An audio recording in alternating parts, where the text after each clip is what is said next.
con la presentación. La presentación les recomiendo que la hagan del mismo tema del texto argumentativo, para que lo tengan en cuenta. ¿Cómo así, profe? Bueno, chicos, y el texto argumentativo, para que tenga una lógica, háganlo del mismo tema de la presentación y viceversa.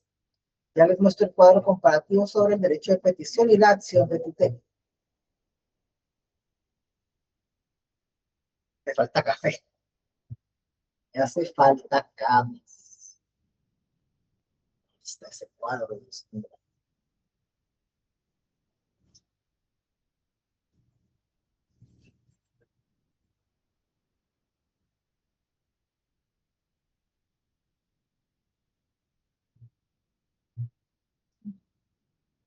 Aquí tenemos otro modelo de cuadro comparativo sobre derecho de petición y acción de tutela en sus generalidades. Primero que todo, la definición.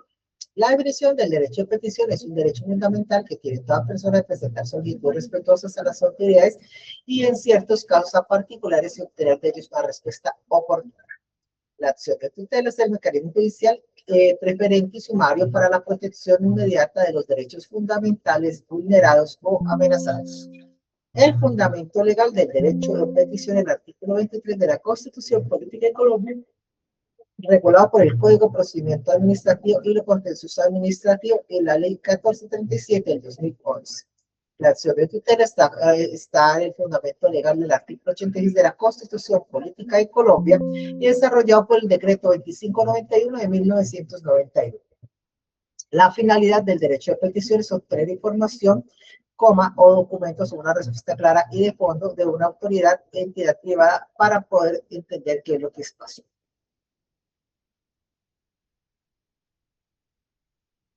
La acción de tutela garantiza la protección efectiva, inmediata y eficaz de los derechos fundamentales cuando estos se vieran vulnerados y si no hubiera otra forma de hacerlos valer. El carácter del derecho de petición es administrativo y el carácter de la acción de tutela es judicial. ¿Quién puede interponer un derecho de petición? Cualquier persona natural o jurídica colombiana o extranjera directamente o por medio de su representante. Acción de tutela, cualquier persona natural o jurídica cuyos derechos fundamentales sean vulnerados o amenazados o alguien en su nombre. Luego, ¿a quién va dirigido el derecho de petición? A las autoridades públicas y en algunos casos a entidades privadas que presten servicios públicos o tengan funciones públicas. ¿A quién va dirigida la acción de tutela? A los jueces de la República, quienes tienen competencia en todo el territorio nacional. El plazo de respuesta del derecho de petición son 15 días para peticiones de interés general o particular, 10 días para peticiones de documentos y solicitud de información, 30 días para resolver consultas.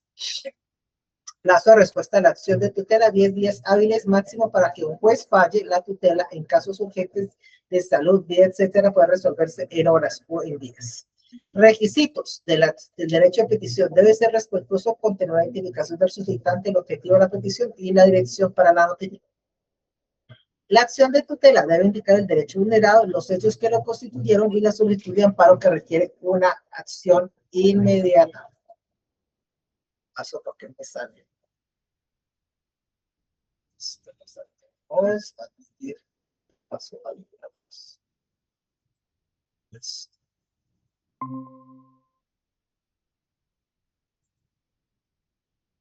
So, ¿pero no cambia?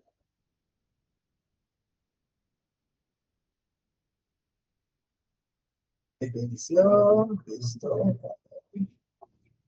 Efectos. La autoridad está obligada a dar respuesta de fondo y clara, oportuna en el cumplimiento que puede generar sanciones disciplinarias si no se responde a la petición. La acción de tutela. El fallo es de inmediato cumplimiento y puede suspender actos, ordenar acciones o restablecer derechos. Recursos. Como contra la respuesta se puede interponer recursos administrativos, reposición o apelación. La acción de tutela. Procede una impugnación del fallo de tutela dentro de los 3 días siguientes a la Corte Constitucional puede ser seleccionada para la revisión. Ejemplos de aplicación. Solicitar una copia del documento público, pedir información sobre un trámite administrativo, presentar una queja o reclamo a una entidad con el derecho de petición. Con la acción de tutela, solicitar un medicamento, una EPS no entregado, reclamar la protección del derecho a la vida o al mínimo vital, exigir la continuidad del servicio de agua en un hogar vulnerable. Paso por acá.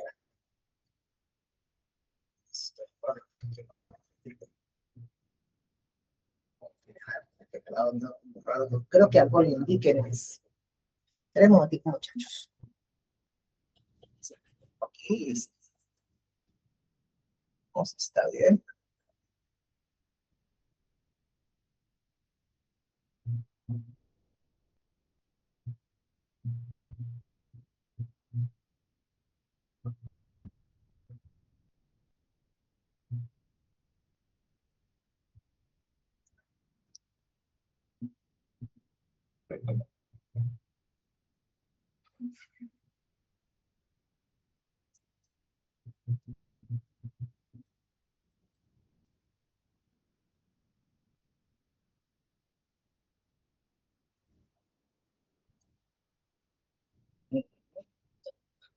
Tipo, me devuelvo. Así que se ya vi que, no sé, pero ya vi que. Bueno, estamos en el tema de constitución política económica. Estamos en el tema de constitución política de Colombia. Entonces, la constitución política de Colombia tiene las siguientes partes. Una parte dogmática donde está consagrado el preámbulo, los principios, los derechos, las leyes y los deberes. Una parte orgánica donde está el Estado, las ramas de poder, rama legislativa, rama ejecutiva y rama judicial, los órganos de control y el órgano electoral. Los órganos de control son la Procuraduría y la Contraloría, y el órgano electoral, el que encarga de las elecciones. También están los mecanismos de participación ciudadana. El territorio, que son departamentos, distritos, municipios, corregimientos, veredas y caseríos. La Constitución Política de Colombia ha cambiado mucho desde 1810 a 1886. Primero, la de 1810 de agosto 15, la Constitución del Estado Libre Independiente del Socorro. En 1811, en marzo, se promulga la Constitución de Cundinamarca. En 1811, el 27 de noviembre, el Acta de Federación de las Provincias Unidas de la Nueva Granada. En 1811, en diciembre 9, se promulga la Constitución de la República de Tunja. En 1812, en marzo 21, la Constitución del Estado de Antioquia en Río Negro. En 1821, el 12 de julio, el Congreso de la República crea la Constitución de la República de Colombia. En 1830 es promulgada la Constitución de la República de Colombia. En 1832, en marzo, es consagrada la Constitución de la Nueva Granada. En 1843, el 20 de abril, se proclama la Constitución Política de la Nueva Granada. En 1853, en mayo 21, la Carta Constitucional de la República de la Nueva Granada. Y en 1858, en mayo 22, expira la Constitución de la Confederación Granadina. Ahí empezamos a hablar de Estados Unidos de Colombia. En 1863, en mayo 8, se da la Constitución de los Estados Unidos de Colombia. Y en 1886, en agosto 4, se da la Constitución de Rafael Núñez, la Constitución de 1886, que duró hasta la Constitución de 1991. Hasta la Constitución de 1991. La Constitución de 1991 es una constitución muy especial, que es la que vamos a entrar a analizar ahora. Permítame un segundito.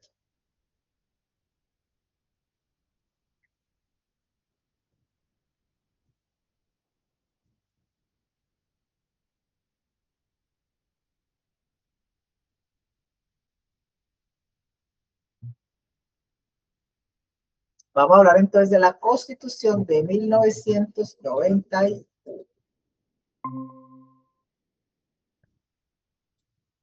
Colombia, esto pasó hace 30 años. En nombre de la Asamblea Nacional Constituyente, los presidentes, en representación del pueblo, proclamamos la nueva Constitución de Colombia.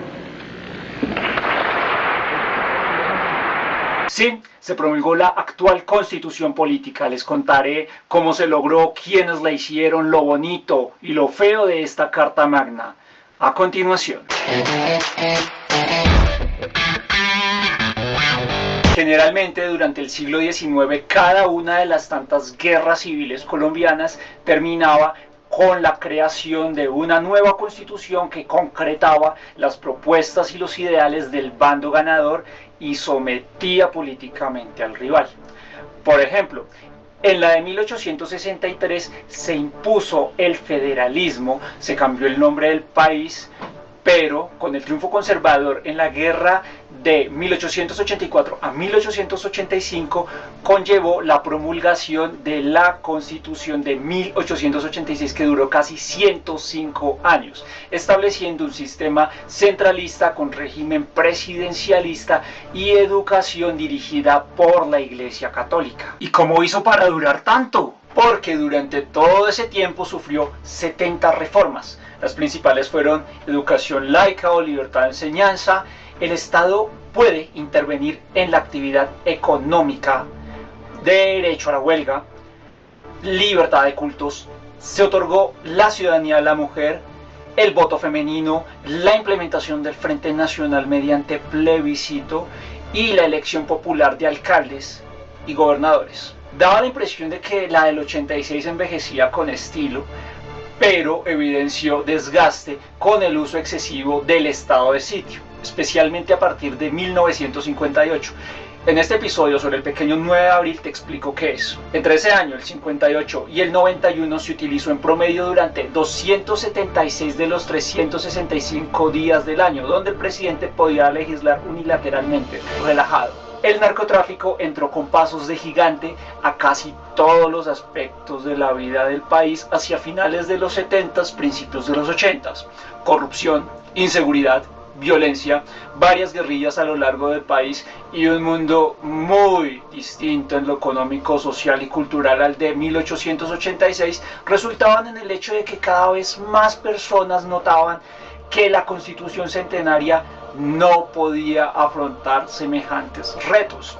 Los jóvenes deseaban una Colombia mejor, pero cada símbolo de cambio fue asesinado uno tras otro. 3 candidatos presidenciales para las elecciones de 1990 perdieron la vida violentamente. Bernardo Jaramillo, Luis Carlos Galán y Carlos Pizarro tuvieron su video en este canal.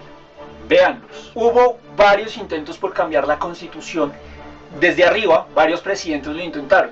López Miquelsen lo propuso a través de Acto Legislativo 02 del 77, que pretendía implementar la descentralización para que las regiones tuvieran un mayor poder de decisión en sus territorios, crear la Corte Constitucional y un sistema penal acusatorio con Fiscalía General.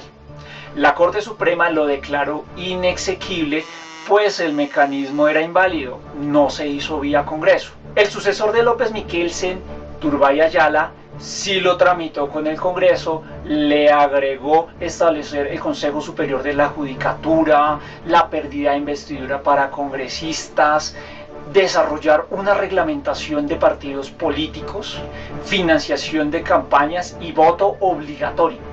Pero la Corte Suprema volvió a decir que no, por vacíos de trámite. Años más adelante, en el gobierno de Virgilio Barco, liberal, él hizo la de Luis Fonsi, no se dio por vencido, tenía un plan A, plebiscito para derribar la norma que prohibía la reforma popular de la Constitución, y no se pudo por la fuerte oposición del conservatismo. Un plan B, acuerdo interpartidista declarado nulo por el Consejo de Estado. El plan C, otro acto legislativo que incluía prohibir la extradición de colombianos y se tuvo que retirar, y hasta un plan D firmando la paz con la guerrilla del M-19, quienes propusieron un gran pacto nacional. Todos esos fracasos, con tanto plan A, B, C, D. Cuando mataron a Galán en agosto del 89, la mayoría de los colombianos desconfiaban de las instituciones y su capacidad de repararse desde dentro. Entonces nació el intento de cambiar la Constitución de 1886 desde abajo. Los estudiantes de universidades públicas y privadas convocaron a una marcha del silencio en Bogotá. Así surgió el movimiento llamado Todavía Podemos Salvar a Colombia. Ellos se reunían en foros, mesas de trabajo a la salida de sus clases y buscaban apoyos en varios frentes para llevar a cabo un plan que fuera efectivo, con el argumento de que la soberanía y el poder del Estado provienen del pueblo. Propusieron la séptima papeleta, invitando a depositar un papelito adicional como los de los cupones del directorio del supermercado en las elecciones del 11 de marzo de 1990, donde se manifestara si se estaba de acuerdo con la convocatoria de una Asamblea Nacional Constituyente. Era la séptima porque ese día habían 6 papeletas más: 1 Senado, 2 cámaras, 3 alcaldes, 4 diputados, 5 gobernadores y 6 concejales. Ese papel era inválido para la registraduría, no los querían contar. El presidente Barco lo declaró estado de sitio. ¿Alguna vez has visto una oficina completamente invisible? No, no es ciencia ficción. Y ordenó el conteo. 5.236.863 colombianos votaron por el sí. Ese resultado le impuso la tarea al siguiente presidente, César Gaviria, de sacar adelante la constituyente. Él también aprovechó el estado de sitio para ordenar el conteo de votos de la siguiente consulta realizada en diciembre 9 de 1990, que ganó el sí en medio de un alto porcentaje de abstención. Era confuso para muchas personas volver a votar por la Constitución nueva si ya habían hecho lo de los cuponcitos o no estaban seguros de que eso realmente sirviera para algo.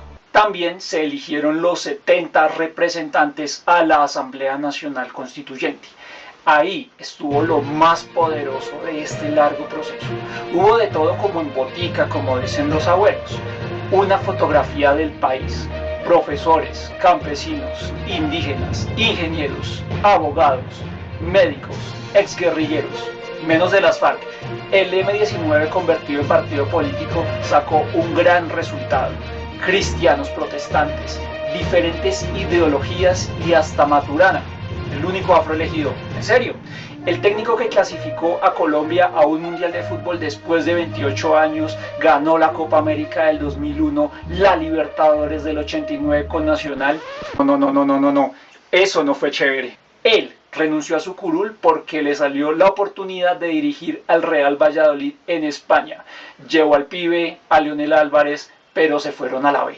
Retomando, Francisco Maturana no fue el único famoso en la constituyente. Estuvieron Carlos Holmes Trujillo, quien falleció hace poco como ministro de Defensa, Eduardo Verano, exgobernador del Atlántico, Fernando Carrillo López, exprocurador, Guillermo Plaza Salcid, Iván Marulanda, senador del Partido Verde, Jaime Castro, exalcalde de Bogotá, analista político, Misael Pastrana, expresidente del papá de Andrés, Álvaro Leiva Durán, negociador de acuerdos de paz, Angelino Garzón, sindicalista, ex vicepresidente, Carlos Sosa Escobar, excontralor, ex rector de la Universidad Distrital, María Mercedes Carranza, poetisa, Orlando Fals Borda, historiador, sociólogo e investigador, Oti Patiño, desmovilizado del M-19, Rosenberg Pavón, excomandante del M-19, Aida Abella, fundadora de la Unión Patriótica, Raimundo Emiliani, el de la ley de los lunes festivos, link en la esquina superior derecha para más info,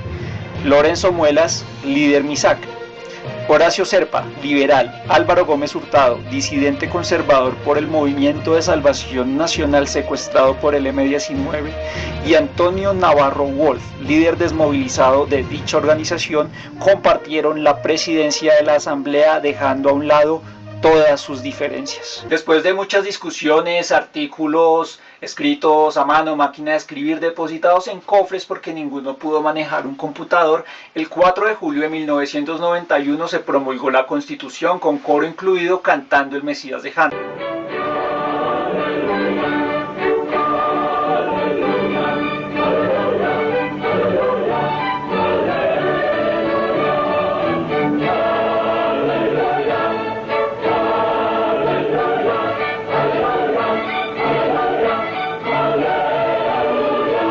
¿Se logró una obra de arte?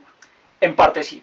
Lo bacano de la Constitución del 91 está en sus principales logros: reconocimiento de derechos fundamentales, económicos, sociales, culturales, colectivos, Estado laico, se estableció la paz como derecho y deber, el estado de sitio fue reemplazado por estados de excepción donde está prohibido restringir los derechos humanos. Para proteger la ley, la ciudadanía, atacar las mafias, se crearon la Corte Constitucional, el Consejo Superior de la Judicatura, la Procuraduría, Fiscalía, Defensoría del Pueblo. Se descentralizó administrativamente para que los recursos llegaran a donde se necesita. Autonomía del Banco de la República para que el gobierno no lo usara de caja menor. Protección del ecosistema nacional. La tutela como mecanismo por el cual todo colombiano puede exigir que se le cumplan sus derechos fundamentales. Mecanismos de participación popular, referendo, plebiscito, cabildo abierto, revocatoria del mandato. Se acabó el bipartidismo, ya no es obligatorio que seas solo liberal o conservador. La Constitución también tuvo un lado feo. Fue acusada de ayudar al narcotráfico por el artículo en el que se prohibió la extradición. Los presidentes de la Constituyente decidieron revocar el Congreso, pero en una reunión en Palacio de Nariño aceptaron que los asambleístas no podían ser elegidos como parlamentarios inmediatamente, para no beneficiarse con reglas que ellos hicieron. Eso llevó a que muchos de los nuevos congresistas legislaran con rabia sobre una nueva carta con la que no se sentían identificados. Inflación constitucional. Quiere decir que después de 30 años se ha reformado aproximadamente 50 veces.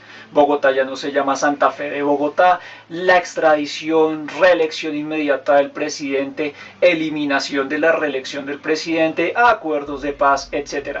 Todo sin un hilo conductor claro que se traduzca en bien común. Las tutelas son muy buenas, aunque su exceso ha demostrado que apagan incendios, pero faltan soluciones estructurales a los problemas. ¿Será que me ponen agua potable? ¿Falta una carretera, un tren para comerciar mis productos? Mi medicamento no está en el POS.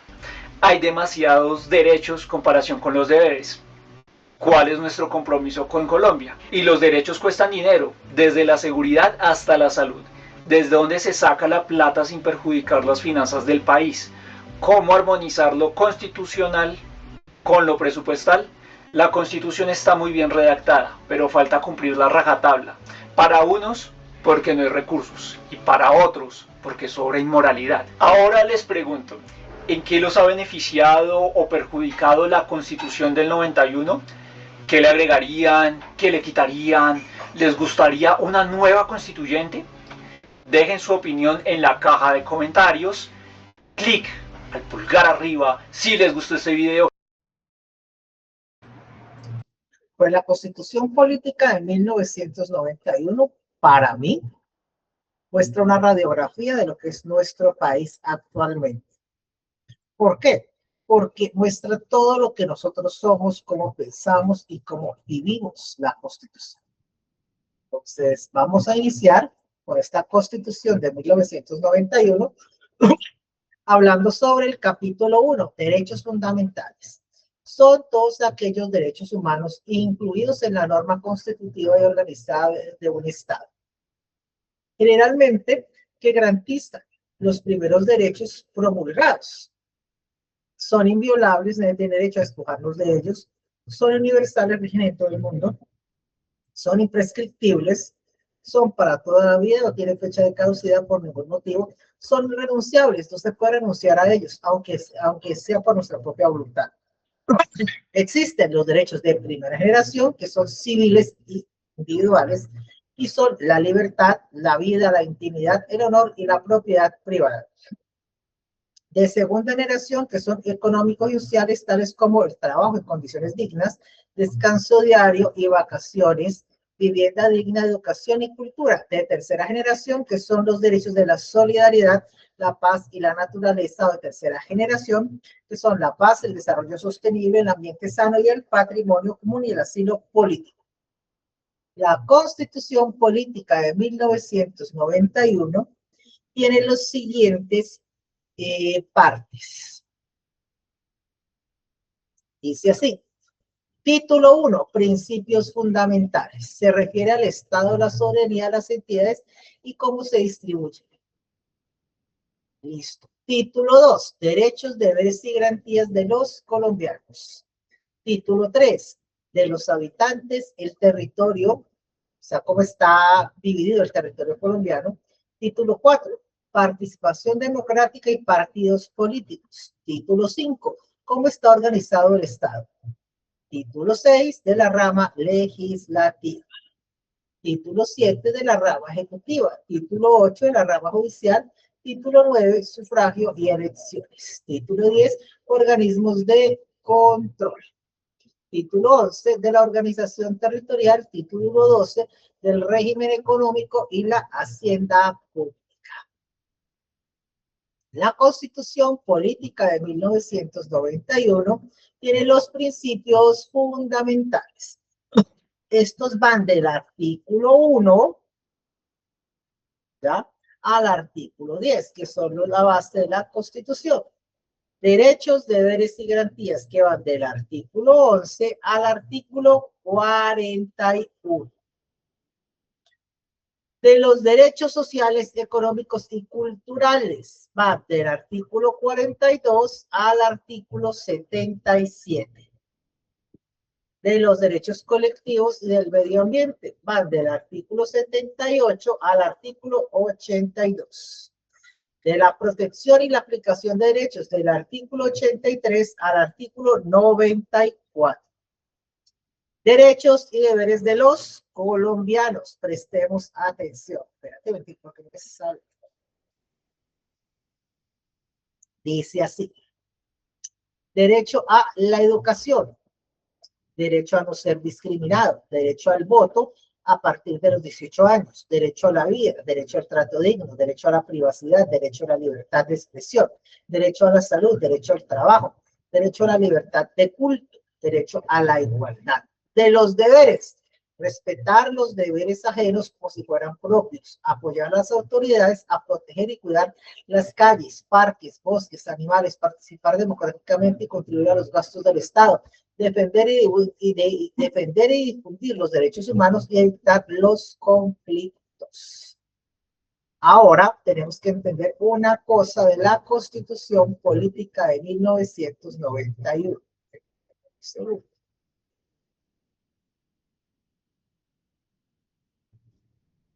¿Cómo está constituida?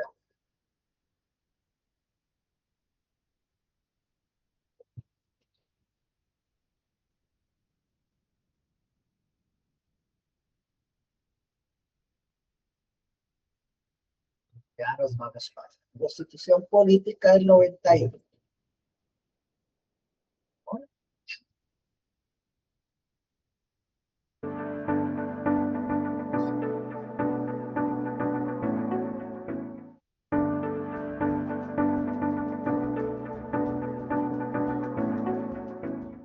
Hola amigos y amigas, bienvenidos al canal. En esta ocasión estudiaremos sobre la Constitución Política de Colombia. Haremos una explicación sobre lo que es la Constitución Política. Y después veremos algo de la estructura de la misma Constitución, la parte orgánica y la parte dogmática de la Constitución.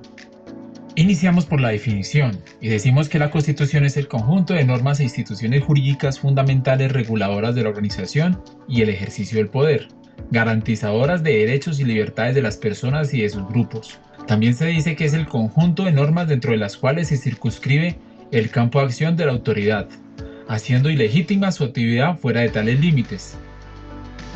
A la Constitución también se le considera ley de leyes, ley fundamental, norma superior y carta magna. Es decir, a la Constitución se subordinan todas las leyes cuyo control corresponde generalmente a una Corte Constitucional, como en el caso de Colombia, para determinar su concordancia con esta, exequibilidad u oposición a la misma, es decir, inexequibilidad. También se le considera norma superior o norma de normas porque rigen a una sociedad y un gobierno en un territorio determinado.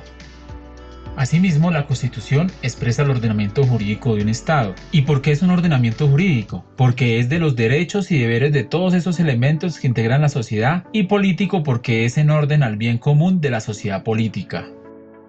También se dice que el ordenamiento jurídico es parte fundamental que integra un Estado moderno. El Estado nace y se estructura gracias a una Constitución, cuya existencia no garantiza su materialización. La Constitución es la fuente de un conjunto inagotable de normas centradas en valores, sin las cuales no se puede hablar de que exista un Estado constitucional propiamente dicho. Y en cuanto al control, es ejercido por la Corte Constitucional que, como ya habíamos dicho, define la exigibilidad y la inexigibilidad de las leyes, de conformidad con el artículo 241 de la Constitución Política, el cual define las funciones de la Corte Constitucional, y entre las cuales podemos encontrar que decide sobre las demandas de inconstitucionalidad que promueven los ciudadanos contra los actos reformatorios de la Constitución, cualquiera que sea su origen, solo por vicios de procedimiento de su formación. Asimismo, decide sobre las demandas de inconstitucionalidad que presenten los ciudadanos contra leyes tanto por su contenido material como por vicios de procedimiento de su formación. Y decide sobre demandas de inconstitucionalidad que presenten los ciudadanos contra los decretos de fuerza de ley dictados por el gobierno con fundamento en el artículo 150 numeral 10 y 341 de la Constitución, por su contenido material o por vicios de procedimiento de su formación. En cuanto a su estructura, la Constitución colombiana posee un preámbulo, 13 títulos, 380 artículos constitucionales y una serie de artículos transitorios que hasta hace unos años eran 67 y son introducidos a la Constitución a través de actos legislativos tramitados por el Congreso de la República. En cuanto al preámbulo, el preámbulo da cuenta del sentido político y jurídico que el pueblo de Colombia le imprimió a la formulación de la Carta Política de 1991. Es decir, indica los principios que la orientan y los fines a cuya realización se dirige, y por ello no solo hace parte de esta como sistema normativo, sino que además tiene efecto vinculante sobre todos los actos de la legislación, la administración y la jurisdicción, y constituye parámetro de control en los procesos de constitucionalidad. Por tanto, es menester aclarar que tanto el gobierno como el Congreso, al momento de expedir una norma, deben tener en cuenta más que lo estipulado en los diferentes artículos de la Constitución, lo establecido en el preámbulo. Asimismo, la Constitución está dividida por dos tipos de normas. Una parte dogmática. En ella se establecen los derechos y libertades de los ciudadanos que son garantizados por el Estado, y a la vez cuáles son las limitaciones impuestas en el ejercicio de los mismos. Se infiere a los derechos fundamentales del hombre, llamadas garantías individuales, que se reconocen como derechos y libertades sociales, del artículo 1 al 112. En la parte dogmática podemos encontrar algunas disposiciones generales pero muy importantes, como por ejemplo el artículo 1 al 10 encontramos los principios fundamentales de la Constitución, donde entre otros se aprecia que Colombia es un Estado social de derecho y los fines esenciales del Estado. Asimismo, los deberes y obligaciones de la Constitución establecidos en el artículo 95, los derechos fundamentales establecidos del 11 al 41, y los derechos sociales, económicos, políticos, culturales, o aquellos llamados de tercera generación, que están entre el artículo 42 y 82 de la Constitución. Asimismo, en el capítulo 4 podemos encontrar de la protección y aplicación de los derechos, que establece las formas como se protegen los derechos y las acciones constitucionales para protegerlos, donde entre otras se establece en el artículo 86 la acción de tutela y la parte orgánica. En esta parte se establece la organización en sí del Estado, su sistema de gobierno, su régimen político, su división territorial, la nacionalidad, la distribución de las ramas del poder público, a nivel general todas las normas que rigen un Estado y determinan cómo debe organizarse este y ejercer su poder soberano. Este segmento de la Constitución está comprendido entre el artículo 113 y el 373. También encontramos otro tipo de normas integradas en la Constitución. Primero, pues aquellas que hacen parte del artículo 374 al 380, que tiene que ver con la reforma de la Constitución. Entre otras situaciones, podemos advertir que se encuentra quienes pueden presentar actos legislativos y cómo se reforma la Constitución, a través de los mismos actos legislativos, referendos constitucionales, y cómo se puede hacer la convocatoria de la Asamblea Constituyente. También están los artículos transitorios que reforman parte de la Constitución, pero se agotan a medida que se cumplen.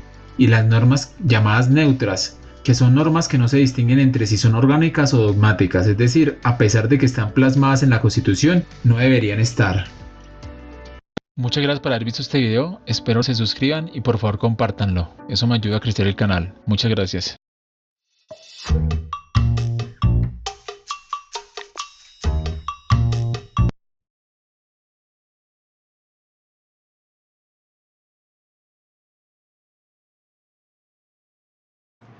Bueno, continuemos con esto, por favor.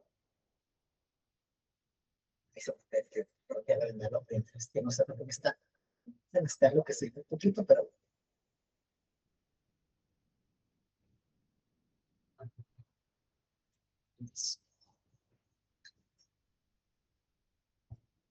otra cosa, aquí,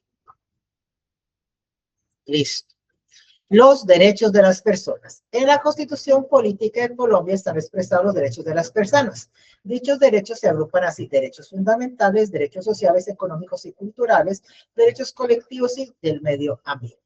Los derechos fundamentales son el derecho a la vida, que es inviolable, no habrá pena de muerte, nadie será sometido a esa presión forzada o a tortura ni a tratos o penas crueles o inhumanos o degradantes, todas las personas son libres iguales ante la ley, por eso no recibirán la misma protección y trato de las autoridades, gozarán de los mismos derechos y libertades y oportunidades sin discriminación de razones de sexo, raza, origen nacional o familiar, lengua, religión, opinión política o filosófica. Se garantiza la libertad de conciencia, nadie podrá ser molestado por razón de sus convicciones o creencias ni obligado a revelarlas o actuar en contra de su conciencia. Toda persona tiene derecho a la libertad de expresar y vivir su pensamiento y opiniones y de informar y recibir información veraz e imparcial. Por esta razón no habrá censura de prensa. Se prohíbe la extradición de colombianos por nacimiento. Todas las personas pueden reunirse y manifestarse pública y pacíficamente. Los trabajadores tienen derecho a constituir sindicatos y asociaciones de intervención del Estado. La Constitución establece que los derechos fundamentales a la vida, a la integridad personal, a la libertad, a la ahorro de aplicación inmediata deben ser respetados sin necesidad de que una ley lo regule, sin ejecución de trámites complicados y sin que el Estado deba destinar recursos especiales para facilitar su ejercicio.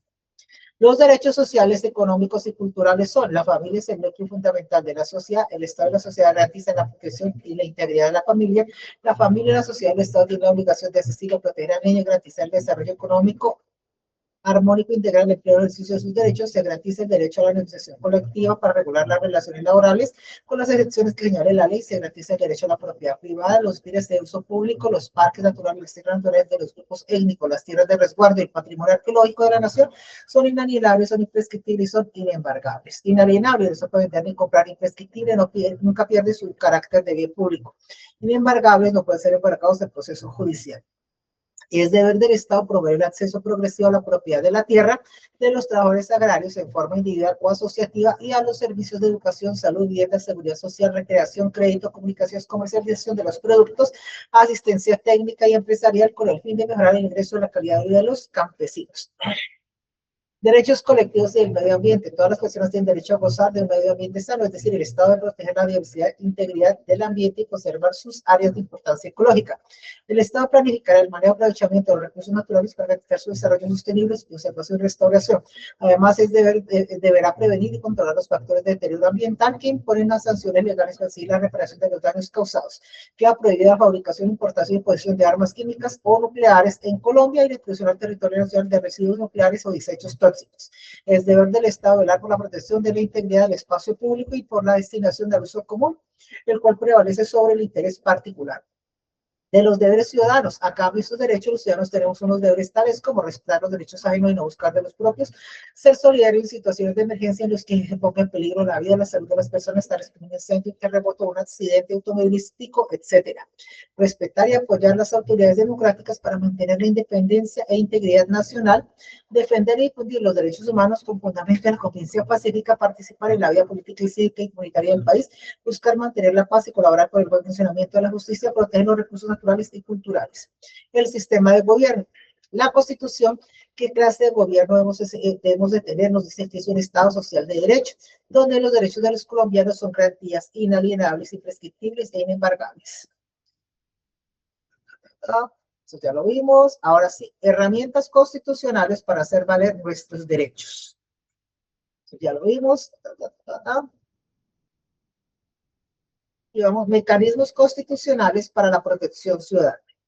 Todos estos mecanismos existe la intervención de un juez y requiere el cumplimiento de los procedimientos regulados por la ley, a través de los cuales se busca garantizar el debido proceso. Primero que todo, el derecho de petición. El derecho de petición se enmarca dentro de la petición formal o reclamo que se le hace a una entidad pública o privada sobre alguna situación de interés, puede ser un reclamo, puede ser la solicitud de un servicio, etc. El habeas corpus protege la libertad individual. El habeas data protege el libre derecho a la información y el buen nombre de las personas. La acción de tutela protege los derechos fundamentales. La acción de cumplimiento hace cumplir la ley y las acciones populares protegen el medio ambiente y las acciones de grupo, que son los únicos que utilizan un abogado, son para pedir la retribución económica. Habeas data. El derecho al habeas data es la facultad que tiene toda persona de conocer y actualizar y rectificar la información que sobre ella se ha recogido en archivos, bancos de datos, naturaleza pública o privada, y se encuentra consagrado en el artículo 15 de la Constitución Nacional. Derecho. Los titulares de la información solo podrán ser obtenidos los datos mediante una autorización, la cual el titular podrá solicitar una copia a la existencia de esta. Deberes. Los operadores, fuentes, usuarios de información deben conservar el debido registro de esta seguridad y actualizarla periódicamente, y deben conservar la autorización en esta persona, de ciudadano, que dio para que le manejen sus datos. La ley 1266 del 2008 es la ley de habeas data y es regulada por la ley 1581 del 2012. En el 2018 se hizo el decreto 090 que actualizó la ley de habeas data, pero pues hay una más reciente. Este es el modelo de habeas data, que es prácticamente un derecho de petición. Vamos entonces ahora a pasar acá para ver el habeas data de mejor manera.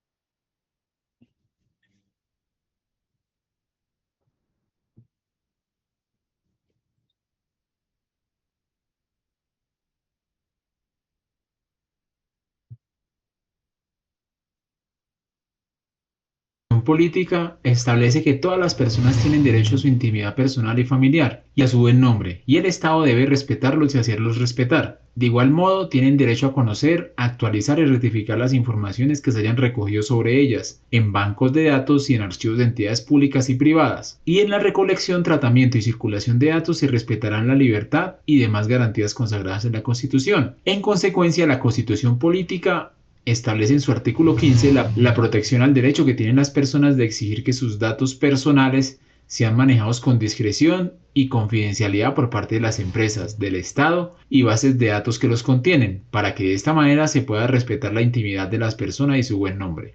Todo lo anterior es conocido también como el habeas data, y este término significa tener, exhibir, tomar, traer, y data significa datos. Está vinculada con el habeas corpus, que significa tener tu cuerpo ante el juez. Así, el habeas data expresa que tengas o traigas los datos, o bien conserva o guarda tus datos. Por tanto, el habeas data se constituye en un recurso y un derecho que tiene cualquier persona para exigir a quien maneja y administra sus datos personales, sean entidades públicas o privadas. La Corte Constitucional entonces ha definido el habeas data como el derecho que otorga la facultad al titular de datos personales de exigir de las administradoras de esos datos el acceso, inclusión, exclusión, corrección, adición, actualización y certificación de los datos, así como la limitación en las posibilidades de su divulgación, publicación o cesión de conformidad con los principios que regulan el proceso de administración de datos personales. Asimismo, ha señalado que este derecho tiene una naturaleza autónoma que lo diferencia de otras garantías, como las que están en permanente relación, como los derechos a la intimidad y a la información. No obstante, y a pesar de que el derecho a la intimidad y habeas data está protegido en la Constitución, el Congreso de la República se vio en la necesidad de dar trámite a un proyecto de ley a través del cual se regula por medio de una serie de principios y normas el manejo de la información personal de los ciudadanos colombianos, debido a que la mala manipulación de esta se presentaba con mucha frecuencia, hasta que finalmente y después de varios años de discusiones se promulgó la Ley 1266 de 2008, por la cual se dictan las disposiciones generales del habeas data y se regula el manejo de la información contenida en bases de datos personales, en especial la financiera, crediticia, comercial, de servicios y la proveniente de terceros países, y se dictan otras disposiciones. Posteriormente a la promulgación de la Ley 1266 de 2008, el Congreso de la República aprueba el proyecto de ley que sería promulgado bajo la Ley 1581 de 2012, por la cual se dictan disposiciones generales para la protección de datos personales. Pero hay una diferencia entre estas dos leyes, pues la primera, es decir, la Ley 1266 de 2008, reglamenta especialmente la información contenida en bases de datos personales con respecto a aspectos financieros, crediticios y comerciales. Incluso esta Ley 1266 de 2008 fue modificada en el 2021 a través de la Ley 2157, conocida popularmente como Ley de Borrón y Cuenta Nueva, que hay una especie de amnistía para que las personas se pusieran al día con los bancos e instituciones financieras y de esta forma lograran sanear sus reportes en centrales de riesgo. Es más, si quieren ver más información sobre la Ley 2157, mira el video que te dejo acá arriba. Ahora bien, la Ley 1581 de 2012 desarrolló más ampliamente el derecho constitucional establecido en el artículo 15 con respecto al derecho que tienen las personas a conocer, actualizar y rectificar las informaciones que se hayan recogido sobre ellas en bases de datos, indistintamente si son crediticia o financiera o si son para cualquier otro fin. Y también reglamentó lo concerniente al derecho al acceso a la información contenido en el artículo 20 de la Constitución. Por su parte, la Corte Constitucional condicionó la constitucionalidad de la Ley 1581 de 2012 a la promulgación de un decreto que esclareciera diferentes temas, es decir, le generó la obligación al Ejecutivo de expedir el decreto 1377 de 2013, el cual reglamentó la Ley 1581 de 2012, frente a la autorización del titular de la información, las políticas de tratamiento, el ejercicio de los derechos de los titulares, la transferencia internacional y la responsabilidad demostrada. Dada esta generación de leyes o instrumentos normativos, se crea el Registro Nacional de Bases de Datos, expidiéndose el decreto 886 de 2014, que tiene como objeto reglamentar la información mínima que debe contener el Registro Nacional de Bases de Datos, creado por la Ley 1581 de 2012, así como los términos y condiciones bajo los cuales se debe inscribir en este los responsables del tratamiento. Entonces, para resumir, si bien el habeas data tiene protección constitucional a partir del artículo 15 de la Constitución Política, con el pasar de los años se han expedido las siguientes leyes y decretos. A nivel comercial, crediticio y financiero, la Ley 1266 de 2008 y la Ley 2157 de 2021, más conocida como Ley de Borrón y Cuenta Nueva. A nivel de dar protección a los datos personales sin importar si es financiero o no, se expidió la Ley 1581 de 2012, reglamentada a través del Decreto 1377 de 2013, que permite la supresión, eliminación, ratificación, consulta y publicación de los datos personales contenidas en bases de datos. Y por último, el Decreto 886 de 2014, que establece el Registro Nacional de Bases de Datos, obteniendo así el habeas data una completa protección. Muchas gracias por haber visto este video, espero se suscriban y por favor compártanlo, eso me ayuda a crecer el canal. Muchas gracias. ¿Cómo comenzar en el marketing digital? Bueno, vamos a pasar a la siguiente. Espérenme tantito.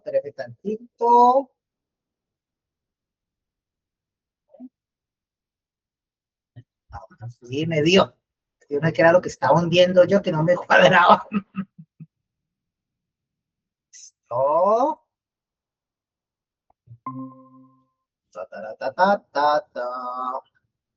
Habeas corpus es un mecanismo para la protección del derecho a la libertad individual. Procede cuando alguien es capturado con violación de las garantías constitucionales o legales o cuando se prolonga ilícitamente la privación de la libertad. El término para su resolución es de 36 horas. Oportunidad puede ser ejercida en cualquier momento de cualquier autoridad judicial, puede afectado o interpuesta por la persona sin que requiera la presentación de un poder, sin ni siquiera el consentimiento de esta misma. El artículo 30 de la Constitución Política regula el habeas corpus. Este es el formato de habeas corpus, lo puede hacer cualquier persona para reclamar la libertad de una persona capturada en situación ilícita. Vamos entonces a ver un poco más sobre el habeas corpus.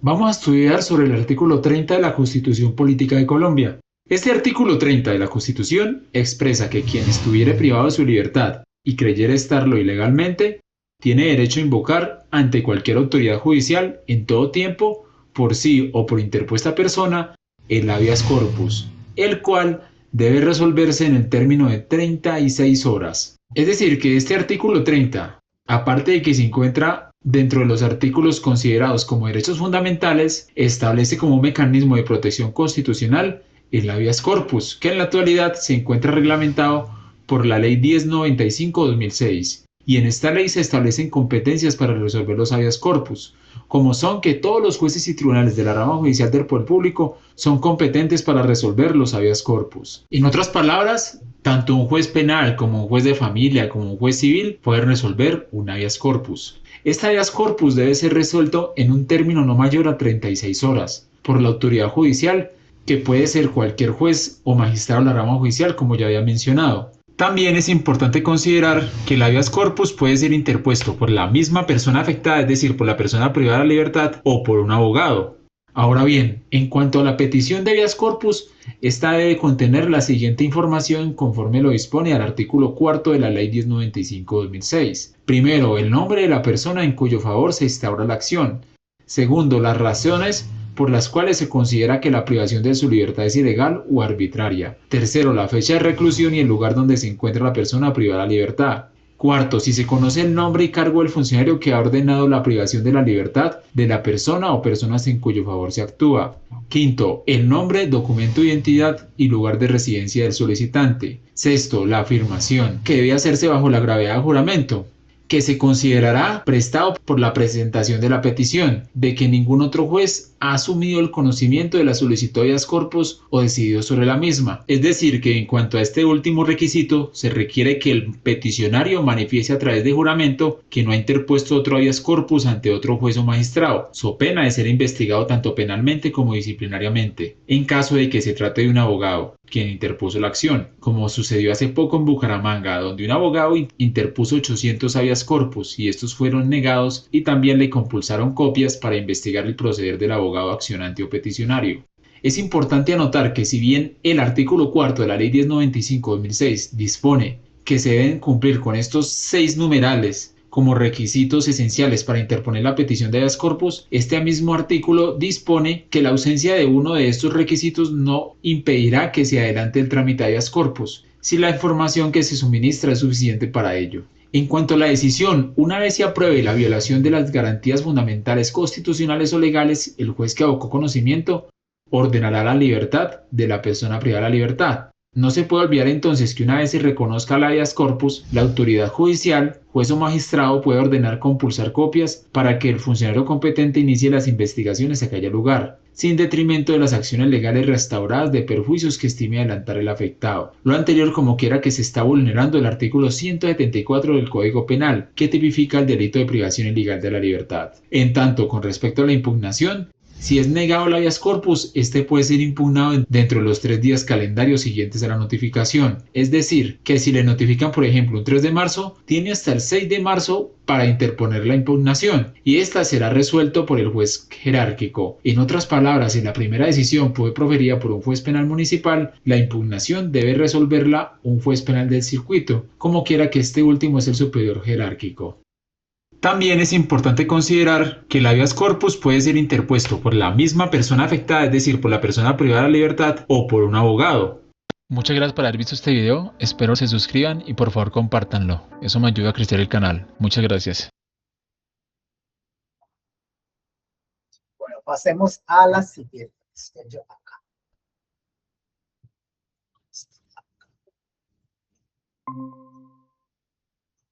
Y estamos en derecho de petición. ¿Qué es el derecho de petición? Es el que tiene toda persona para presentar solicitudes respetuosas, verbales o escritas ante autoridades públicas o ante particulares que prestan servicios públicos o ejercen funciones públicas para obtener de ellos una respuesta pronta y oportuna que resuelva lo solicitado. El artículo 23 de la Constitución Política de Colombia y la Ley 1755 de 2015 regulan el derecho de petición. ¿Qué es tener el derecho de petición? El objeto de la petición, el número radicado consecutivo asignado a la petición, la fecha de haber recibido, los nombres, apellidos completos del solicitante, de su representante, su apoderado, y en otros casos, la indicación del documento de identidad, la dirección física o electrónica donde se quiera recibir la correspondencia, la relación de documentos o pruebas que usted pretende hacer valer y la identificación del funcionario responsable de la recepción y radicación de la petición. Los derechos de petición se pueden hacer de manera presencial, por aplicativo telefónico, por aplicativo QR, por chat o por correo electrónico. Los derechos de solicitud de copias tardan 10 días de interés particular, 15 días de interés general, 15 días de consulta, 30 días. Este es el modelo de derecho de petición, pero ahora más vamos a aprender cómo hacer un derecho de petición para niños. Tan, tararán, tan, tan, tan.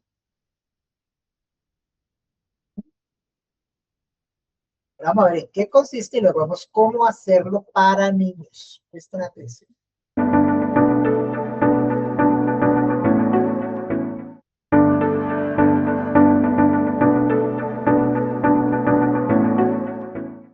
Hola amigos y amigas, bienvenidos al canal. En esta ocasión estudiaremos sobre qué es el derecho de petición. Veremos aspectos como son las clases de derecho de petición, las modalidades del derecho de petición y términos de respuesta, y qué debe contener una petición escrita o verbal. Y por supuesto, suscríbete al canal. Debemos iniciar este video sobre entender qué es un derecho de petición. Y conforme lo establece el artículo 23 de la Constitución Política de Colombia y el artículo 13 del Código de Procedimiento Administrativo y lo Contencioso Administrativo, que fue sustituido a su vez por la Ley 1755 del 30 de junio de 2015, así como el Decreto 1166 de 2016, el derecho de petición es un mecanismo mediante el cual las personas naturales y o jurídicas pueden presentar solicitudes respetuosas ante la autoridad competente, con el fin de obtener respuesta a sus requerimientos y o la prestación de un servicio. En cuanto a las clases del derecho de petición, es importante considerar que la Ley 1755-2015 reguló el derecho de petición, estableciendo que el mismo puede ser presentado escrito o verbal. No obstante, frente al que se presenta de manera verbal, el hecho de invocarlo de esta forma no afecta su idoneidad o procedencia, siempre que se cumpla con lo definido en dicha ley, respecto a la necesidad de presentarlo en la oficina o dependencia que la entidad defina para tal fin. Por su parte, el Ministerio de Justicia y el Derecho, mediante el Decreto 1166 del 19 de julio del 2016, reglamentó lo concerniente al derecho de petición cuando es presentado de manera verbal, por lo cual se adicionó un capítulo al Decreto 1069 de 2015, Decreto Único Reglamentario del Sector Justicia y el Derecho. En ese sentido, el Decreto 1166 de 2016 tiene como objeto regular diferentes aspectos como la presentación, radicación y constancia de los derechos de petición presentados verbalmente, ya sea de manera presencial, telefónica, por medios electrónicos, tecnológicos o a través de cualquier otro medio idóneo para la comunicación o transferencia de la voz. ¿Qué debe contener una petición escrita? Toda petición escrita debe contener por lo menos los siguientes requisitos: la designación de la autoridad a la que se dirige, los nombres y apellidos completos del solicitante y de su representante o apoderado, si es el caso, con indicación de su documento de identidad y de la dirección donde recibirá correspondencia. El peticionario podrá agregar el número de fax o la dirección electrónica. Tercero, el objeto de la petición. Cuarto, las razones en las que fundamenta su petición. Quinto, la relación de los documentos que desee presentar para iniciar el trámite. Y por último, la firma del peticionario cuando fuera el caso. Modalidades del derecho de petición y términos de respuesta. Aquí hay que hacer una acotación y es que, independientemente de que sea verbal o escrita, proceden los mismos términos. Primero desarrollaremos las peticiones generales, y son aquellas solicitudes verbales o escritas usualmente relacionadas con la función de la entidad. Por ejemplo, para el caso de las cámaras de comercio tiene que ver con la prestación de servicios a cargo. Salvo norma especial, toda petición deberá resolverse dentro de los 15 días hábiles siguientes a su recibo por parte de la entidad. Por ejemplo, en el caso de que un congresista haga una petición, la misma debe ser resuelta a 5 días hábiles. En cuanto a las peticiones de información, a través de esas peticiones se debe solicitar a la autoridad competente que informe cómo ha actuado en un caso concreto, permitiendo el acceso a los documentos públicos que tiene en su poder. A su vez, se pueden requerir la expedición de copias. Los derechos de petición de información deberán resolverse entre los 10 días hábiles siguientes a su recepción. También tenemos los de consulta. Mediante estas peticiones se puede requerir a la entidad para que se manifieste sobre las materias a su cargo. Las consultas deberán resolverse entre los 30 días hábiles siguientes a su recepción.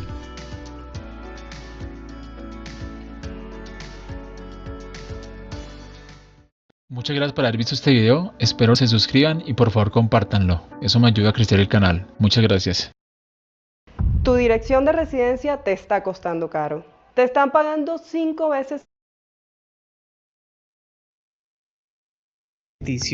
En la descripción de este video les dejaré un link para que puedan descargar el modelo de una petición que podrá dirigirse contra cualquier entidad del Estado, empresa o particular.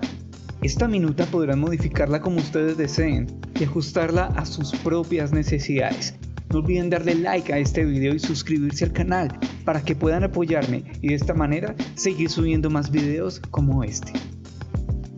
En primer lugar, indicaremos la ciudad o municipio en el que radicaremos nuestra petición y luego la fecha de elaboración o el día en que colocaremos nuestra solicitud. En este ejemplo, se radicará en la ciudad de Bogotá y lo haremos el 2 de noviembre de 2020. Posteriormente, en este lugar, escribiremos el nombre de la entidad o de la persona a la cual le haremos la petición. Para mi ejemplo, vamos a dirigirla al rector de la Universidad de la República de Colombia con el fin de solicitar el reconocimiento de una prima técnica. Pueden elevarse peticiones para otros fines, como la solicitud de un medicamento o la pavimentación de una vía, etc. En referencia, manifestaremos de qué se trata el documento. En este apartado colocaremos nuestro nombre y número de cédula y el resto lo dejamos como está. En el acápite de petición escribiremos lo que vamos a pedir concretamente a la entidad, empresa o particular. Les recuerdo que para mi ejemplo requeriremos el reconocimiento de una prima técnica.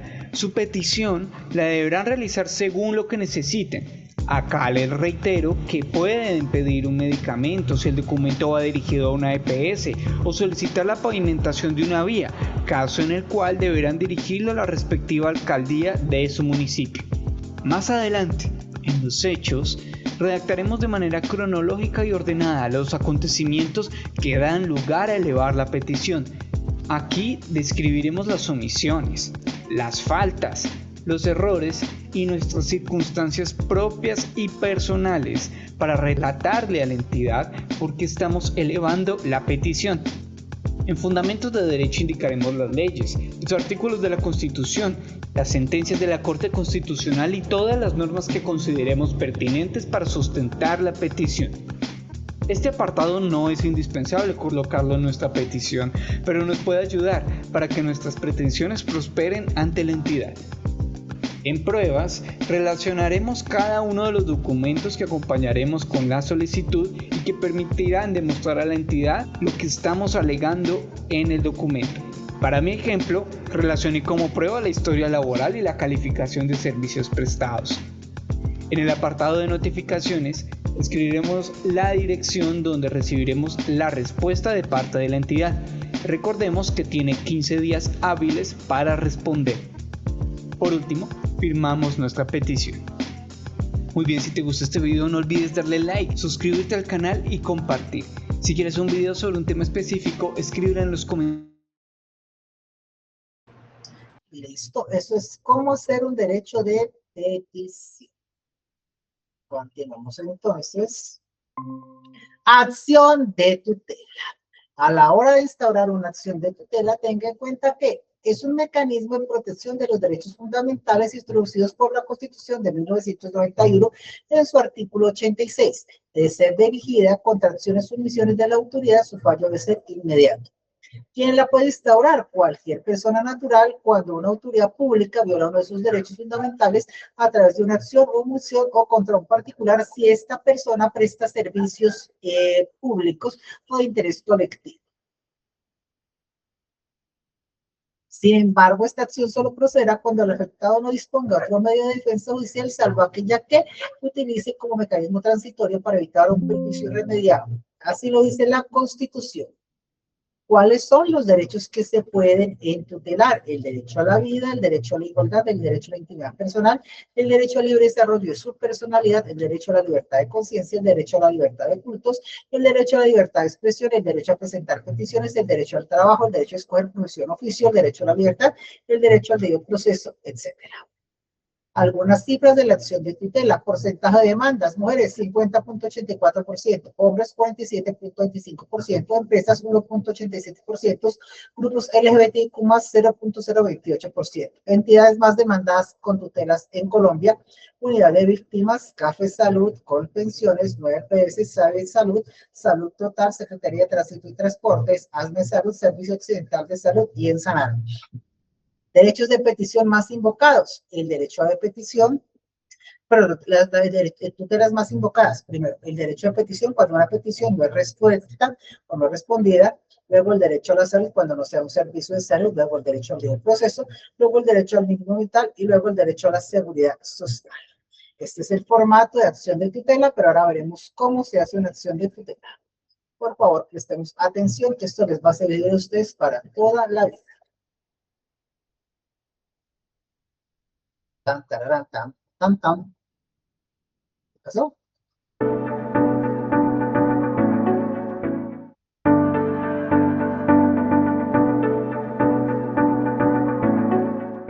Hola amigos y amigas, bienvenidos al canal. En esta ocasión aprenderemos sobre qué es la acción de tutela. Veremos aspectos como son: cuánto tiempo se demora el juez en resolver la acción de tutela, cuándo procede la acción de tutela, qué derechos protege la acción de tutela, qué debe contener la acción de tutela y cuánto tiempo se demora el juez en resolver la acción de tutela, entre otros temas. Y por supuesto, suscríbete al canal.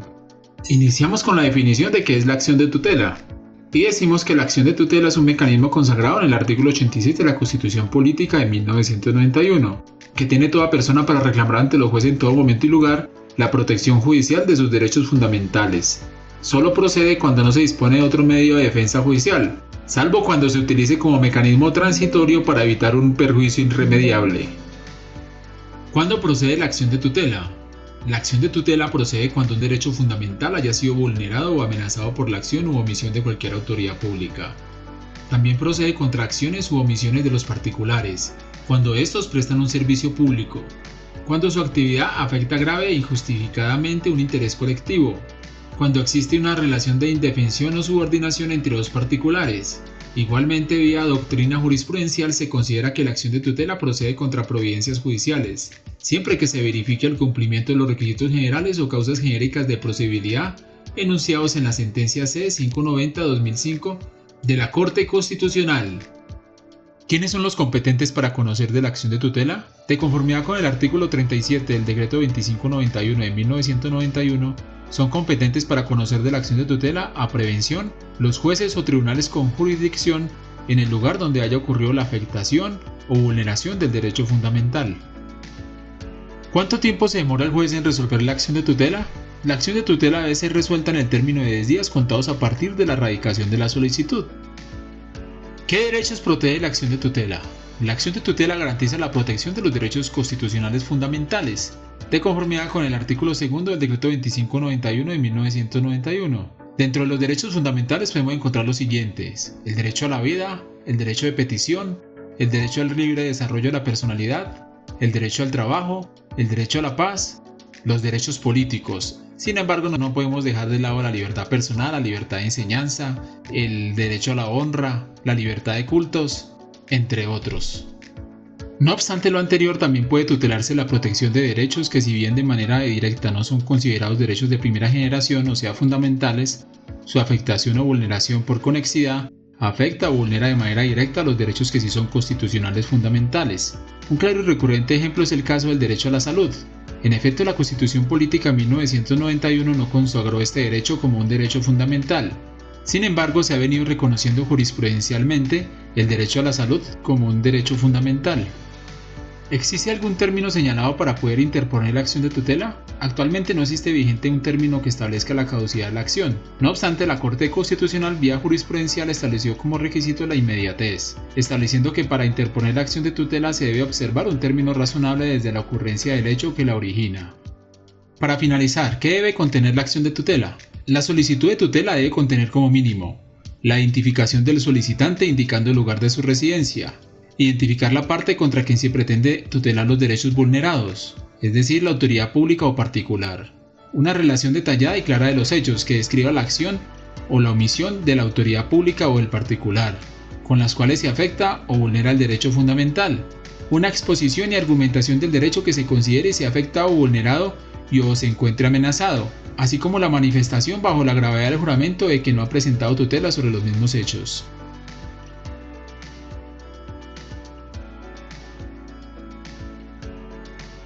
Muchas gracias por haber visto este video, espero se suscriban.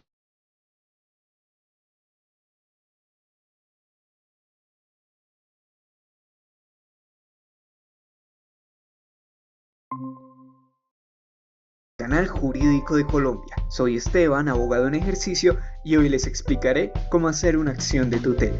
La tutela nos permite solicitar a un juez la protección de nuestros derechos fundamentales, como la vida, la salud o la igualdad. Para este vídeo haré a modo de ejemplo la elaboración de una tutela en materia de salud, con la que vamos a solicitar el suministro de un medicamento que la EPS X no ha entregado.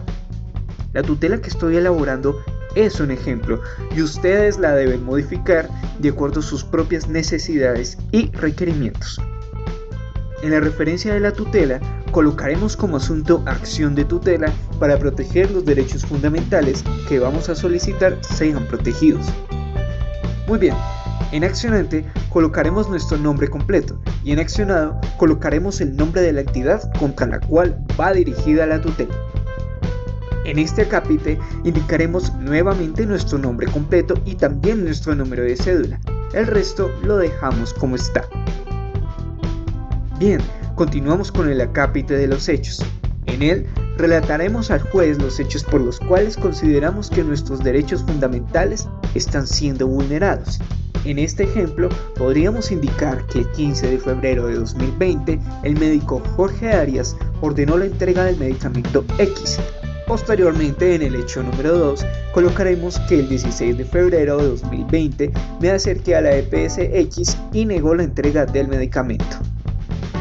Seguimos con el acápite de derechos vulnerados y fundamentos jurídicos. En él colocaremos las normas de la Constitución, las leyes, los pronunciamientos de la Corte Constitucional y todos los fundamentos legales que consideremos pertinentes para sustentar nuestra tutela. A continuación, trabajaremos en el apartado de las pruebas.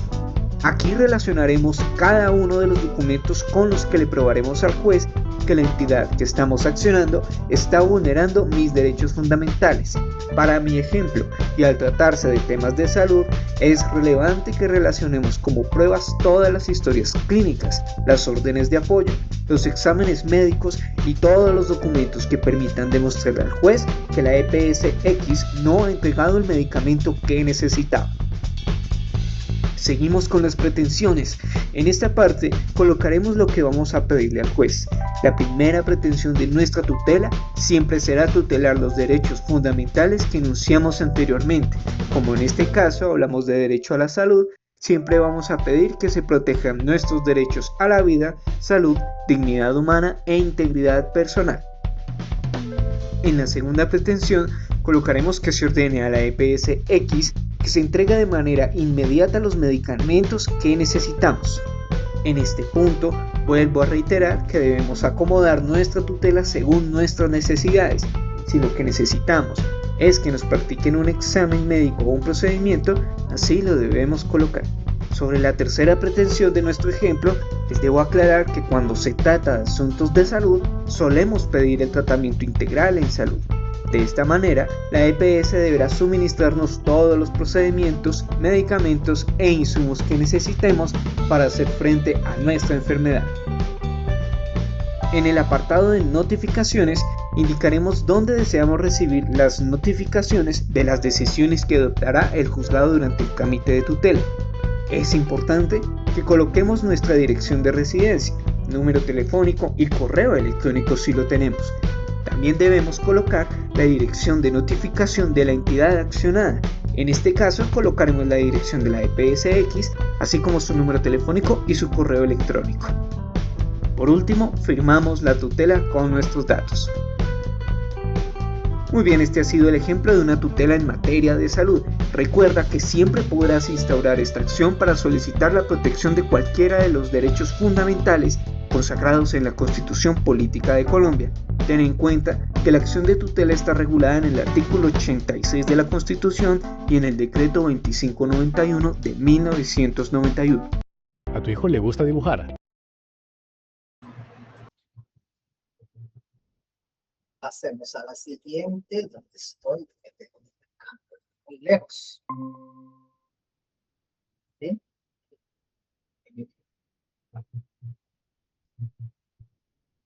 Acción de cumplimiento.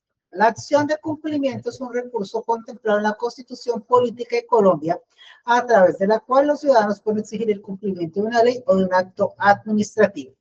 Lo puede presentar cualquier persona ante los jueces y tribunales administrativos, así como las organizaciones sociales no gubernamentales y los servidores públicos.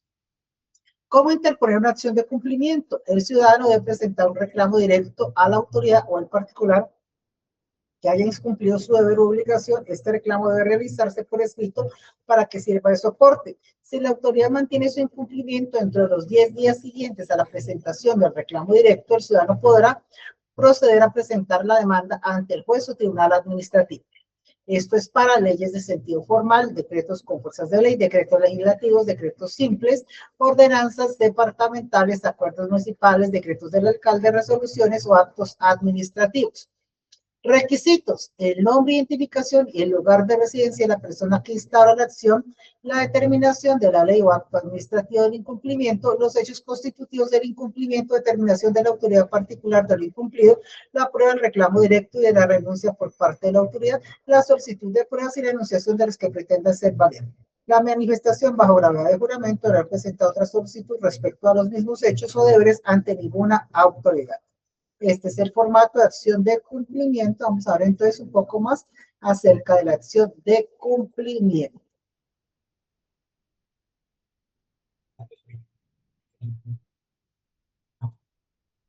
En el artículo 87, que expresa que toda persona podrá acudir ante la autoridad judicial para hacer efectivo el cumplimiento de una ley o un acto administrativo. En caso de prosperar la acción, la sentencia ordenará a la autoridad renuente el cumplimiento del deber omitido.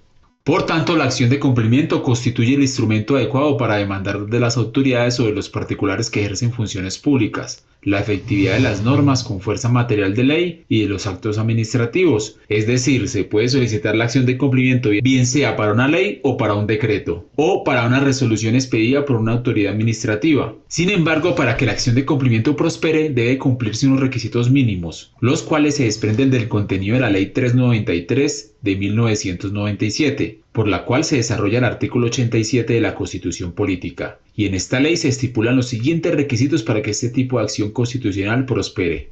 Primero, tal como lo dispone el artículo primero, que el deber que se pide hacer cumplir se encuentre consignado en normas aplicables con fuerza material de ley o actos administrativos vigentes. Ya recordábamos anteriormente las leyes que expide el Congreso de la República o los actos administrativos que en su mayoría son decretos y resoluciones expedidos tanto por el Gobierno Nacional como por las entidades territoriales. Segundo, en concordancia con los artículos 5 y 6 de la Ley 393 de 1997, que el mandato sea imperativo e inobjetable y que esté radicado en cabeza de aquella autoridad pública o el particular en ejercicio de funciones públicas, que deba cumplir y frente a los cuales se haya dirigido la acción de cumplimiento. Es decir, la acción no puede ser en abstracto o nebulosa, debe ser específicamente contra una autoridad. Ejemplo, a una autoridad determinada le corresponde una misión específica que está contemplada en una ley, por ejemplo entregar un subsidio, y ya se agotó el plazo en que entraba en vigencia la ley, y la autoridad no lo entrega. Entonces se invoca la acción de cumplimiento para hacer efectiva este subsidio. Tercero, que el autor pruebe la renuencia de la entidad accionada frente al cumplimiento del deber, antes de instaurar la demanda, lo que en otras palabras se conoce como agotar la vía administrativa, bien sea por acción u omisión del exigido por la ejecución de actos o hechos que permitan deducir su inminente incumplimiento, conforme lo dispone el artículo 8. Sin embargo, este mismo artículo señala que excepcionalmente se puede prescindir de este requisito, cuando el cumplirlo a cabalidad genera el inminente peligro de sufrir un perjuicio irremediable, caso en el cual deberá ser sustentado en la demanda. Cuarto, que el afectado no tenga o haya podido ejercer otro instrumento judicial para lograr el efectivo cumplimiento del deber jurídico o administrativo, salvo el caso que de no proceder el juez se produzca un perjuicio grave e inminente para quien ejerció la acción, circunstancia esta que hace improcedente la acción. Y de otra parte son causales de improcedencia pretender la protección de derechos que puedan ser garantizados a través de la acción de tutela o el cumplimiento de normas que establezcan gastos a la administración. Ahora bien, en cuanto a la duración del proceso, en concordancia con el artículo 13 de la Ley 393 de 1997, los jueces administrativos tienen un término perentorio de 20 días para proferir el fallo, y esta sentencia que ponga fin al proceso hará tránsito a cosa juzgada, y la impugnación se deberá tramitar en un plazo no mayor a 10 días. En síntesis, el juez en 3 días debe emitir el auto admisorio de la demanda y después de esos 3 días tiene 20 días para emitir el fallo y 10 días para impugnar la sentencia. ¿Qué juez conoce la demanda de acción de cumplimiento? Conforme lo dispone el artículo 3, la Ley 393 de 1997, las acciones dirigidas al cumplimiento de normas con fuerza material de ley o acto administrativo conocerán en primera instancia los jueces administrativos con competencia en el domicilio del accionante, y en segunda instancia será competente el Tribunal Contencioso Administrativo del departamento al cual pertenezca el juzgado administrativo. Es decir, hoy en día son competentes en primera instancia el juez administrativo y en segunda instancia el Tribunal Administrativo. ¿Y qué debe contener una acción de cumplimiento? Para que la acción de cumplimiento sea efectiva, la demanda debe contener lo siguiente. Primero, nombre, identificación y lugar de residencia del accionante. Segundo, identificación de la norma o acto administrativo incumplido. Si se trata de actos administrativos, debe adjuntarse copia. Tercero, narración de los hechos o circunstancias del incumplimiento. Cuarto, identificación de la autoridad o particular responsable del incumplimiento. Quinto, prueba que demuestre haberle pedido a la autoridad el cumplimiento, salvo que exista peligro inminente de daño irreparable, como veíamos anteriormente.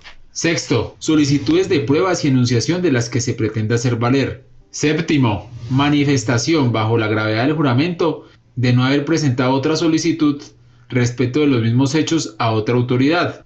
Muchas gracias por haber visto este video, espero se suscriban y por favor compártanlo, eso me ayuda a crecer el canal. Muchas gracias. Entonces pasemos a la siguiente, acciones populares. ¿Qué es una acción popular? La acción popular es el medio procesal para la protección de los derechos e intereses colectivos. Eso está regulado por el artículo 88 de la Constitución Política de Colombia y desarrollado por la Ley 472 de 1998. ¿Qué se entiende por derechos de interés colectivo? El goce del ambiente sano, la existencia del equilibrio ecológico, el goce del espacio público, la libre competencia. Todas las personas, naturales o jurídicas, organizaciones no gubernamentales y populares, tienen efectos cívicos y similares, protege a las entidades naturales y protege al medio ambiente. Las acciones populares tienen como requisito la indicación del derecho de interés colectivo amenazado o vulnerado, el relato de los hechos, acciones o omisiones que motivan la petición, las pretensiones, la identificación de la persona natural o jurídica o la aplicación presuntamente responsable de la amenaza del agravio, si fuera posible, las pruebas que pretenda hacer valer, las definiciones para las notificaciones, nombre e identificación de quien ejerce la acción. Acción de grupo. Este tipo de acción está concebido para interponer el número plural o conjunto de personas, más de 20. Perdón, me quedé aquí. Vamos a hacerle con las acciones populares para que tenga una mejor explicación sobre la acción popular. Ya me voy aquí para las acciones populares. Entonces, expliquemos ahora las acciones de grupo, que es más fácil de una vez. La acción de grupo. Este tipo de acción está concebida para interponer un número plural o conjunto de personas que reúnan condiciones uniformes respecto a la misma causa que originó los perjuicios individuales para dichas personas. Quienes la pueden interponer, las personas naturales o jurídicas que hubieran sufrido un perjuicio individual, se interpone a través de un abogado, también puede ser interpuesto a través del defensor del pueblo o los personeros municipales y distritales en nombre de cualquier persona que solicite o que se encuentre en situación de desamparo o indefensión. Requisito para interposición, el nombre del apoderado, es decir, el abogado, anexando poder legalmente conferido, la identificación de las personas que otorgan el poder, el estimado del valor de los perjuicios que si los hubieran, ocasionando por la vulneración, si es posible, proporcionando el nombre de todos los vulnerados, del individuo, mismo grupo de personas expresan los criterios para la identificación y definir el grupo, la identificación del demandado, la justificación sobre la procedencia de la acción del grupo, los hechos de demanda y las pruebas que pretenda hacer valer dentro del proceso. La acción popular es preventiva y la acción de grupo se caracteriza por ser indemnizatoria, ya que lo que busca es un resarcimiento económico de los daños causados. Vamos a ver entonces acciones populares y acciones de grupo.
Chicos, y estas son las acciones constitucionales para hacer valer nuestros derechos.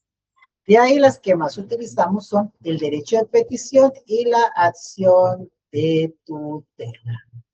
Ya está en nosotros que aprendamos a trabajarlas y a mejorar. ¿Hay alguna duda sobre la formación? ¿Necesitan que les aclare algo más? Con mucho gusto estoy aquí para escucharlos. Dime, Miguel. Miguel, en el caso de estudio del foro que usted menciona al principio, comentario que cuáles son las preguntas que toca que responder para el instrumento de evaluación, mencionan que toca que responder las preguntas.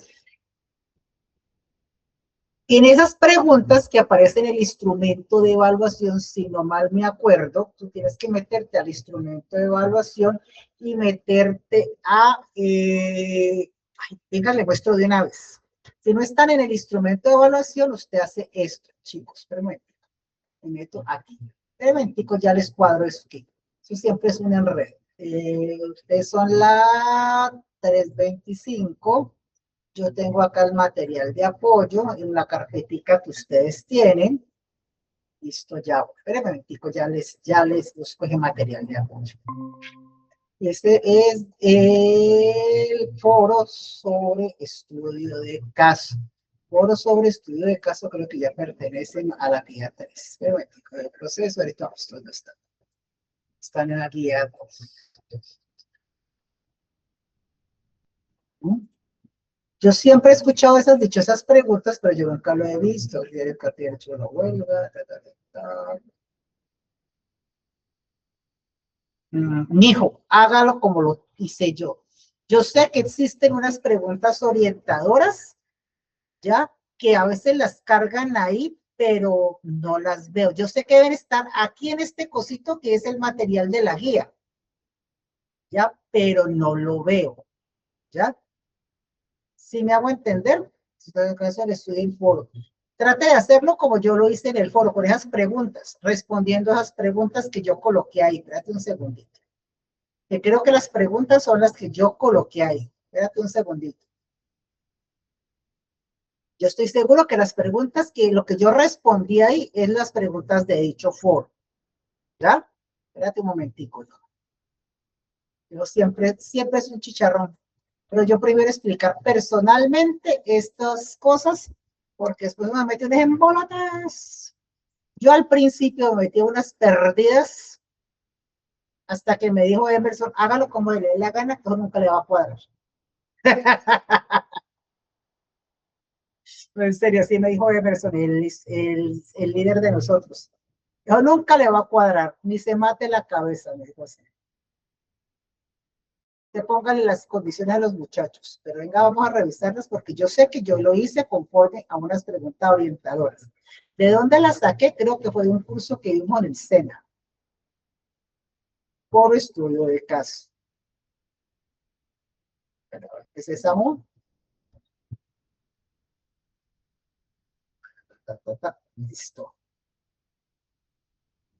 Mira ahí, primero la descripción de caso, luego análisis de la vulneración de los derechos, mecanismos laborales, estrategias sociales de conflicto, relación de derechos de los pueblos y la naturaleza. Yo creo que las preguntas orientadoras son las siguientes. 1. Describa el caso. 2. Haga un análisis de la vulneración de los derechos. 3. ¿Qué consecuencias tiene la vulneración de estos derechos? 4. ¿Cuáles son los mecanismos de protección de los derechos laborales? 5. ¿Cuáles son las estrategias de solución de conflictos? 6. ¿Cuál es la relación de los derechos de los pueblos, la solidaridad y la paz? 7. Las conclusiones. ¿Qué conclusión se llega del caso que usted realizó? Así lo hice yo. No sé si tú... está presentando lo que... Vuelvo y me paro a cambio. Hazlo como yo lo hice. Un caso, describas el caso, el análisis de la vulneración de los derechos, la consecuencia de la vulneración de los derechos, los mecanismos de protección de los derechos laborales, las estrategias de solución de conflictos, la relación de derechos de los pueblos, la solidaridad y las conclusiones. No te enredes. Hazlo como yo lo hice. Por ello les coloco el ejemplo para que no se maten tanto la cabeza. ¿Queda claro?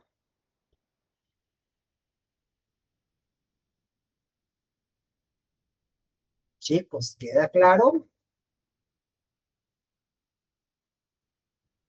Miguel. Perfecto, chicos. Bueno, no siendo más, los dejo porque tengo que pasar un informe del estado de ustedes, porque hay muchos que me están entregando evidencias y creo que les van a mandar a llamado de atención o plan de mejoramiento. Pues, no tanto a la ficha de ustedes, ni de la de hoy. Los de los lunes, yo no tengo problema con los de los lunes. Problema lo tengo con los días miércoles. Ay, Dios. Ahorita estaba cuadrando una cosa que me pidieron ahí y decía... ¿Y yo qué voy a hacer con esto? Pero ya Dios provea.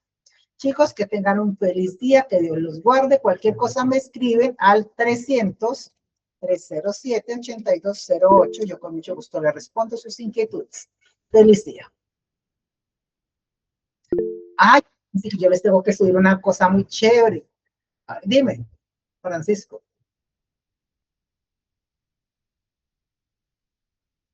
No, Miguel, tú tienes que mostrar un caso. Colocas un caso, ¿ya? Y lo detallas de esa manera. Es un estudio de caso, tú tienes que hacer un caso. Como lo están haciendo en grupo, tú haces el caso y tus compañeros responden en ese caso que trabajaron en grupo. ¿Listo? Yo simplemente les coloqué el ejemplo, ¿ya? El mío es un ejemplo. Ustedes tienen que crear un caso, como lo están haciendo por grupos, que hacen su caso y sus compañeros contestan en ese caso. ¿Listo? Exactamente. Hay cantidad, no pago de seguridad social, despidos injustificados por maternidad, despidos por acoso laboral, etcétera. No tienes problema en ese tema. Es chévere que pregunten porque después salen con cada cosa. Hay uno que me colocó OK en el foro mío, en otra fichilla. En serio, esto aporte. Le coloqué un cero. Listo, chicos, entonces que tengan feliz tarde. Estoy acá haciendo ese informe. Yo ni sabía que había pedido eso. Hasta luego.